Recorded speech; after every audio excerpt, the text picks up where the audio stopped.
Olá pessoal, tudo bem com vocês? Espero que estejam todos bem. Hoje vamos trabalhar a questão do aparelho respiratório para depois falarmos um pouquinho da técnica de aspiração de secreções traqueobrônquicas. Então, mais uma parte do nosso conteúdo aí da disciplina de semiotécnica. Então, a gente tem que o trato respiratório ele é dividido em via aérea superior e via aérea inferior. Então, via aérea superior, aí começa, né? Lá nas narinas, então vai se estender por toda, né, a região aí de laringe, faringe, aí iniciamos a traqueia. Laringe, faringe, traqueia, via aérea superior. A partir então, né, traqueia, brônquios, bronquíolos, alvéolos pulmonares, nós vamos ter o que é chamado de via aérea inferior. E essa via aérea inferior é considerada um trato estéreo. Portanto, ao realizar aspiração de secreções nessa via aérea inferior, nós temos que trabalhar com a conhecida técnica asséptica. Então, via aérea inferior, trato estéreo, técnica asséptica. A ventilação, então, consiste aí, né, na passagem do O2 da atmosfera para o alvéolo pulmonar e a retirada, né, do gás carbônico, que está lá no alvéolo pulmonar, para o meio externo. Então, no processo de inspiração, o indivíduo, então, inala esse ar, né, em uma concentração de 21%, né, é oxigênio, o restante são outros gases, né, e esse oxigênio ele vai lá, né, no alvéolo pulmonar e vai ocorrer a troca gasosa, processo esse conhecido como hematose. Então, o gás carbônico vai ser eliminado e o oxigênio vai entrar na corrente sanguínea. E qualquer fator que faça interferência, né, nessa mecânica da troca dos gases vai trazer aí então um prejuízo para o sistema respiratório, fazendo então, né, uma ineficiência desse processo de ventilação. O objetivo dessa ventilação é então manter, né, a entrada de oxigênio no organismo do ser humano. Quando você tem alteração aí nessa mecânica respiratória, você tem alteração de oxigenação dos sistemas. E o que pode, então, interferir aí nesse processo de ventilação? Dor, estado de inconsciência, a fraqueza do organismo, então o indivíduo ele não tem, a força necessária para esse processo de inspiração e expiração. Dor, quando o indivíduo sofre, de uma dor intensa, a tendência é que ele tenha inspirações mais superficiais, porque a inspiração profunda causa mais dor. Então, esse processo de respiração mais superficial acaba, prejudicando a troca gasosa. E a dificuldade, na inconsciência, nós temos a dificuldade da eliminação do muco que é produzido. Então, as células, do trato ciliado vão produzir muco.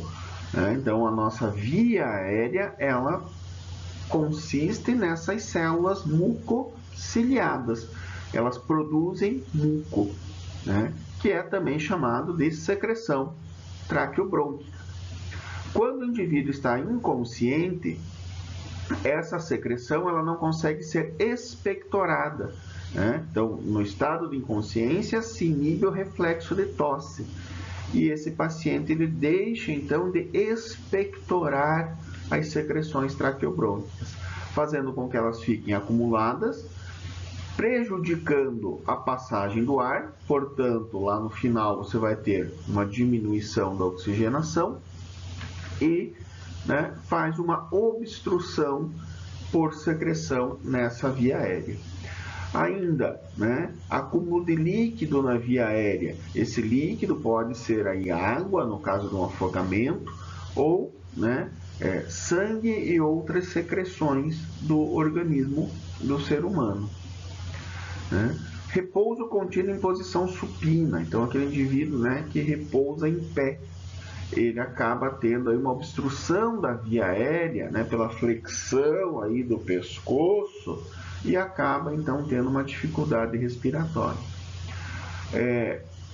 Medicamentos que interfiram aí no sistema nervoso central, né, e que mexam com o controle muscular, né, toda essa mecânica respiratória, ela depende da contração e do relaxamento de musculatura. Né? Quando você tem então alteração nessa contração e relaxamento de musculatura, né, aí do diafragma, você vai ter alteração nesse processo de respiração. Né? E algumas, né, situações, né, genéticas crônico-degenerativas. Por exemplo, né, a síndrome de Guillain-Barré, que é a polirradiculoneuropatia desmielinizante inflamatória aguda. Né? O que acontece nessa situação? A desmielinização, ou seja, a bainha de mielina, né, que envolve os neurônios, ela vai se degenerando. Né? E isso vai gradativamente afetando o organismo do indivíduo acometido aí pela síndrome de Guillain-Barré. Né? E ele vai tendo, então, né, quando isso afeta, né, o ramo de nervos que trabalha com a questão respiratória, ele vai tendo uma dificuldade para essa oxigenação. Né? Então, muitos desses pacientes acabam tendo que ter um suporte ventilatório, né, usando aí oxigênio suplementar. Então, são várias as situações que podem interferir nessa ventilação. Tá? Além dessas, né, os traumatismos, né, que vão prejudicar a função respiratória. Então, traumas de tórax, né, perfuração desse tórax, fraturas de costelas podem levar à alteração dessa mecânica da ventilação, né, e isso também vai alterar a oxigenação do organismo. Aqui na imagem vocês veem então, né, um exemplo desse trauma de tórax, né? Então o indivíduo sofre aí um trauma com a perfuração de uma arma branca na região do tórax, fazendo então uma abertura, né? Perfura-se aí a parede, né, desse tórax, a pleura parietal e a pleura visceral, e você tem então no espaço pleural, né, então esse espaço que ele é virtual, tá? Você tem um acúmulo de ar. O ar entra pelo orifício, tá, do trauma e ele não consegue sair. Então você tem aí, né, a pressão interna é igual à pressão atmosférica. Com isso, você não consegue ter a oxigenação desse pulmão. Ele não vai ter, né, no processo de inspiração, a entrada de oxigênio. Por quê? Ele vai ficar colabado. Esse pulmão ele vai ficar, né, diminuído no seu tamanho, porque ele não tem a pressão que faz com que o pulmão se mantenha estendido, né? Expandido, não estendido, né? Expandido. Tá? Então, esse é um caso chamado de pneumotórax. O ar entra na cavidade torácica, vai comprimindo as estruturas do pulmão, esse pulmão colaba e esse ar fica acumulado na cavidade. Tá? Então, um trauma fazendo alteração da mecânica ventilatória e, portanto, da oxigenação aí desses indivíduos. Tá? Na avaliação do paciente, o que a gente tem que observar? Né? Então, esses pacientes que têm diminuição da oxigenação, eles vão ter um quadro que é chamado de hipóxia. Né? Então, hipóxia significa diminuição da oxigenação nos tecidos. A forma mais conhecida aí de hipóxia seria a hipóxia cerebral, quando então os neurônios eles deixam de receber oxigênio e acabam perdendo a sua função. Eles acabam então morrendo, devido a essa falta de oxigênio. Mas outros órgãos também sofrem com essa diminuição de oxigênio, com essa hipóxia, podendo então entrar em falência. Então, como é que a gente reconhece o indivíduo que ele está passando por um processo de hipóxia? Ele vai apresentar alguns sinais respiratórios, cardíacos, neurológicos. Então, na parte respiratória, a gente vai observar aí que esse paciente ele tem uma taquipneia. Então, taquipneia, nós já vimos lá, é o aumento da frequência respiratória. Ele vai ter uma respiração que ela é dificultosa, ela é laboriosa. Então, você observa no processo de inspiração e expiração que esse paciente ele usa a musculatura intercostal. Então, o músculo presente entre as costelas ele está trabalhando. Então, você observa essa contração e esse relaxamento dessa musculatura. Além de observar batimento de asa de nariz, as aletas nasais elas vão então abrindo e fechando, uma tentativa do organismo de captar aí uma quantidade maior de oxigênio. Além disso, esse paciente ele começa a apresentar uma cianose que ela é progressiva. Então, cianose é aquele aspecto arroxeado. Essa cianose ela vai começar nas extremidades, então dedos das mãos e pés, e ela pode chegar a um quadro que é chamado de cianose central, quando você observa esse arroxeamento ao redor dos olhos e ao redor da boca. Então, periorbital e na cavidade oral, nos lábios. Então, essa cianose aí, ela representa, então, uma baixa oxigenação. Eu tenho uma grande quantidade de sangue com baixo oxigênio, então rico em gás carbônico, e eu tenho uma pequena quantidade de sangue rico em oxigênio. Esse paciente ele também apresenta aí uma taquicardia. Então, dentro do mecanismo de compensação do nosso organismo, se você tem uma diminuição da quantidade de oxigênio, automaticamente o organismo ele vai fazer com que você respire mais rápido, então mais vezes por minuto, e vai fazer com que o coração bata mais vezes por minuto, para tentar compensar a quantidade diminuída de oxigênio. Porém, como tem uma baixa oxigenação, o músculo cardíaco ele rapidamente vai entrar em fadiga, porque o coração é um órgão que consome grande quantidade de oxigênio. Então, nós vamos ter uma taquicardia que é precoce. Então, no começo do quadro, esse paciente evolui para a taquicardia e depois ele vai fazer uma bradicardia. Então, vai ter batimentos cardíacos diminuídos, levando aí a uma hipotensão, queda da pressão arterial e a uma parada cardíaca como consequência aí dessa hipotensão. Além disso, esse paciente ele vai começar com um quadro de inquietação. Então, ele vai ser um paciente que ele é agitado, ele é inquieto e ele evolui para um quadro de confusão mental. Então, ele vai começar a ter resposta desconexa, ele vai ficar confuso, ele não vai saber que dia é hoje, ele não vai lembrar onde ele está, o que aconteceu com ele. Aí esse paciente ele vai dessa inquietação, dessa agitação, para um estado de prostração. Ele vai ficando cada vez mais quieto, ele vai ficando cada vez menos responsivo a estímulos. E isso é um sinal de alerta.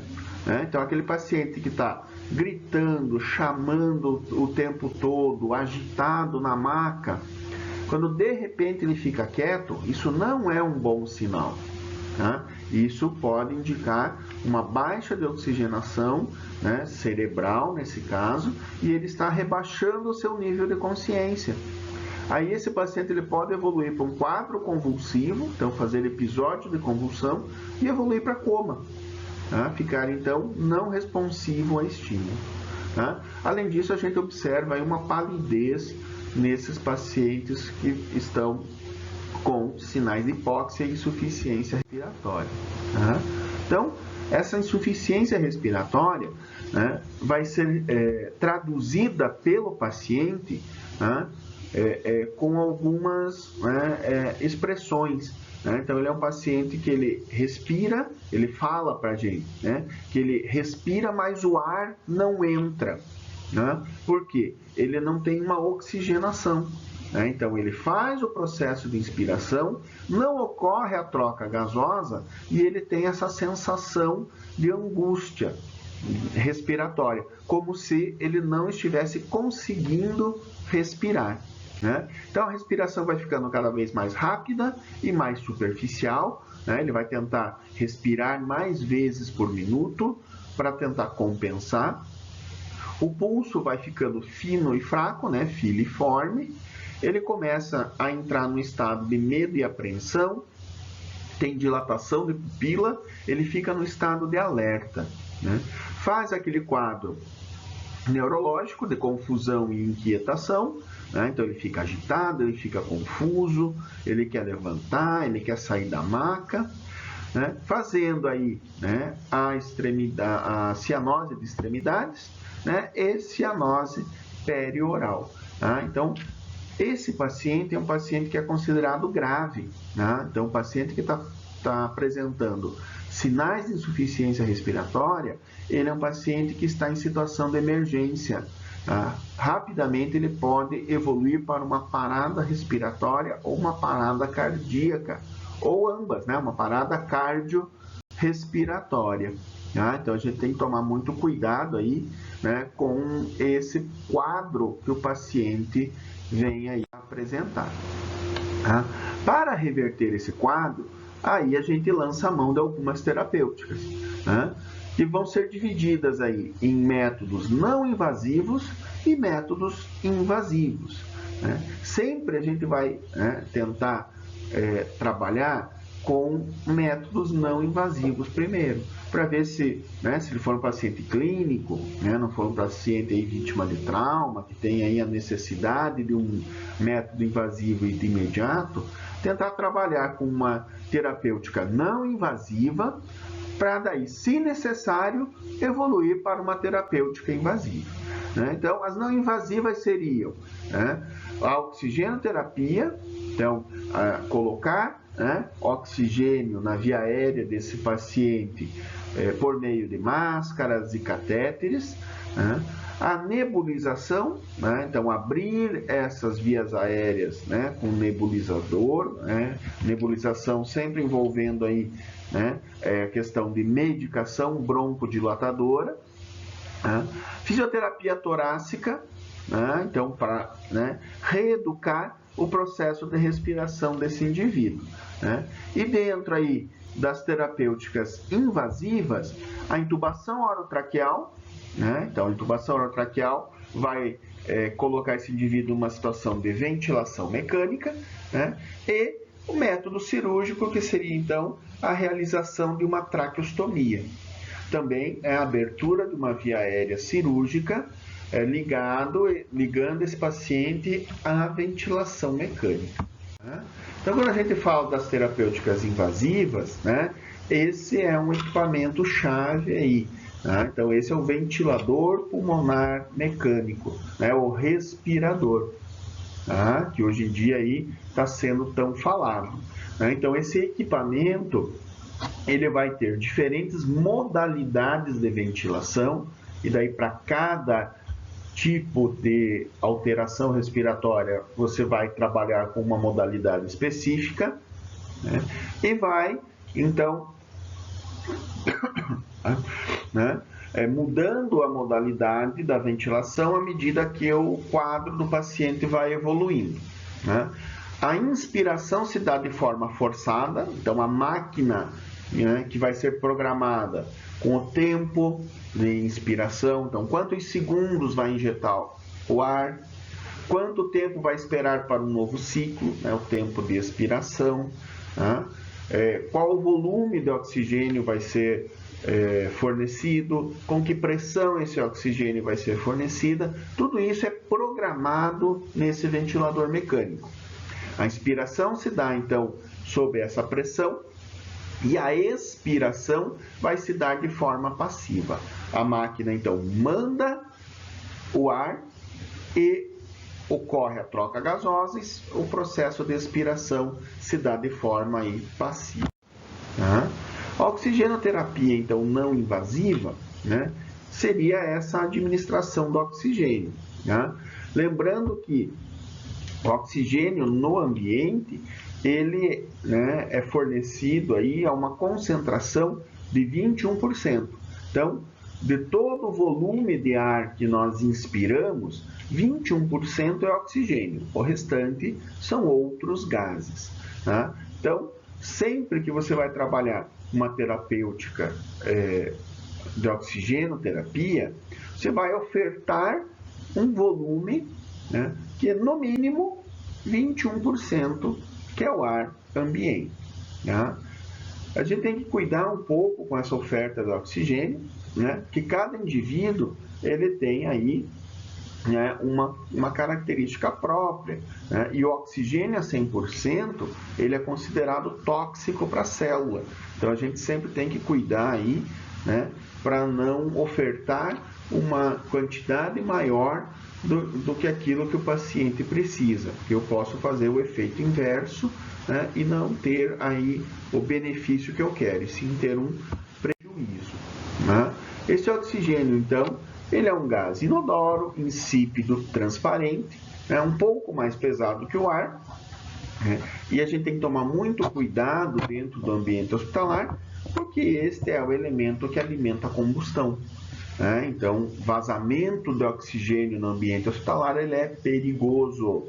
Uma pequena faísca pode levar aí, né, a uma explosão no local. Para que a gente possa trabalhar com esse volume de oxigênio, a gente vai precisar instalar na saída, seja ela na parede, ou seja, como vocês estão vendo aí na imagem, num torpedo de O2, num cilindro de O2, nós vamos precisar de um fluxômetro.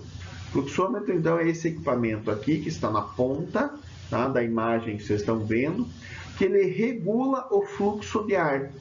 Tá? Ele é graduado em litros por minuto.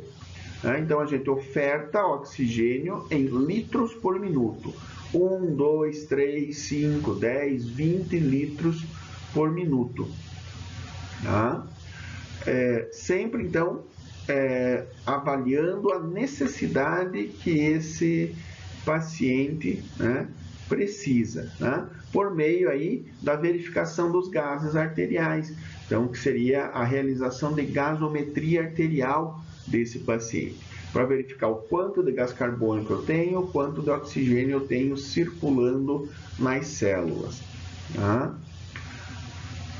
Além, né, de trabalhar com outros sinais, como aí os sinais de hipóxia e a cianose.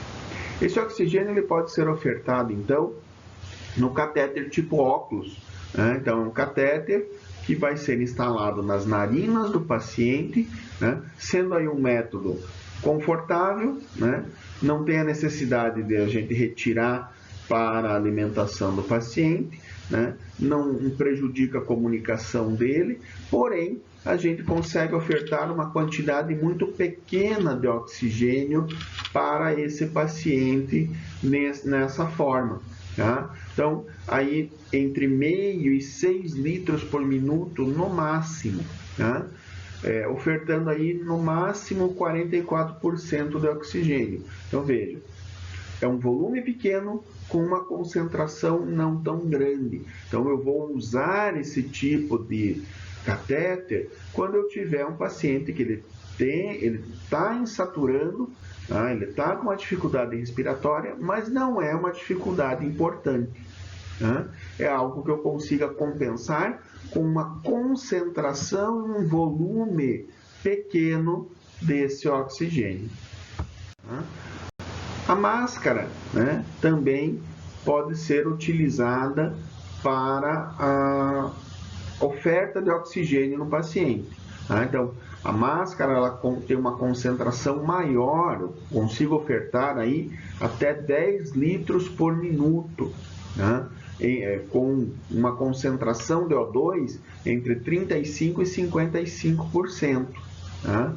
Né? Porém, eu tenho um acúmulo de CO2, né, na cavidade dessa máscara, então isso também pode, né, afetar o processo da mecânica ventilatória, né?